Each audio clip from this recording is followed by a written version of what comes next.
Hey again.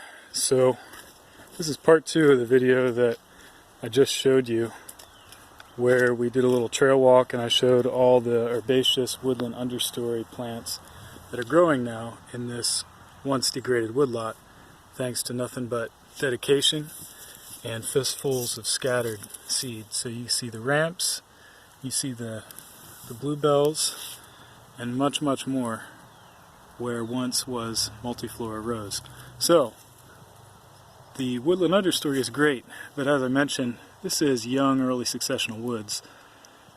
Mostly tulip poplar, some red maple, some black walnut, a lot of spice bush, a lot of multiflora rose, a lot of bush honeysuckle, stuff like that.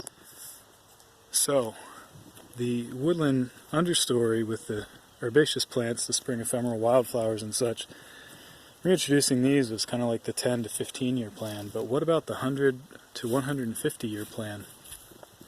So that's what I want to show you now.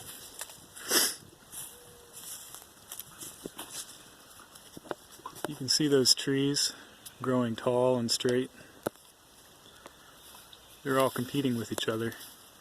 Eventually they're going to start to kill each other off, and just the strongest, most vigorous ones are going to remain. However, a couple years ago we also had a really big storm and a lot of trees blew down, including some really big black walnuts. But what that's done is that's opened up gaps in the canopy like this one.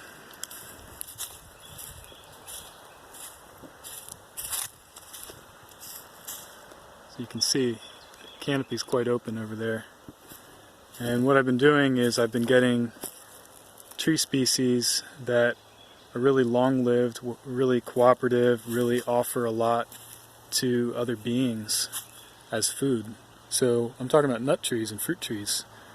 And these could be oaks, chestnuts, hickories of all kinds. I've got shagbarks back here, shellbarks, hybrid hickories, pecans. Black walnut is another one that works, although it's not really a old growth forest species. It's more like a woodland edge species.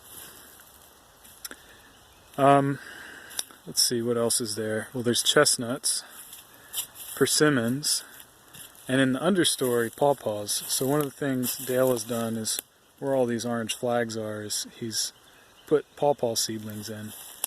And then where that orange flag is, I've put a hickory. And so it's going to grow up and it's going to take up this space.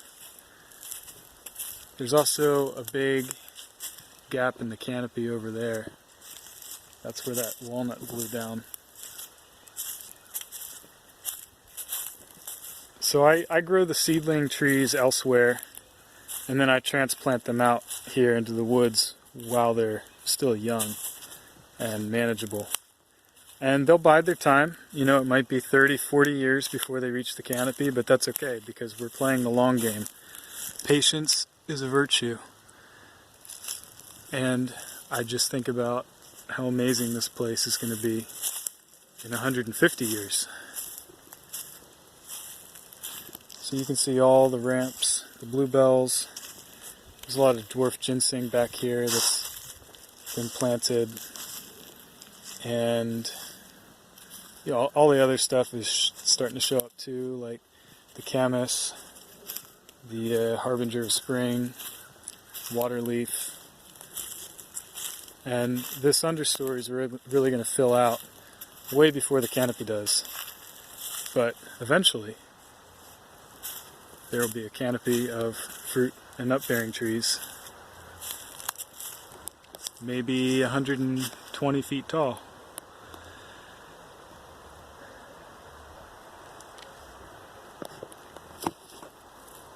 So again, this is a little more involved than scattering wildflower seed. You know, you can just go into a preserve or an area where the wildflowers are really thick and abundant and gather thousands and thousands of seeds without really hurting native populations.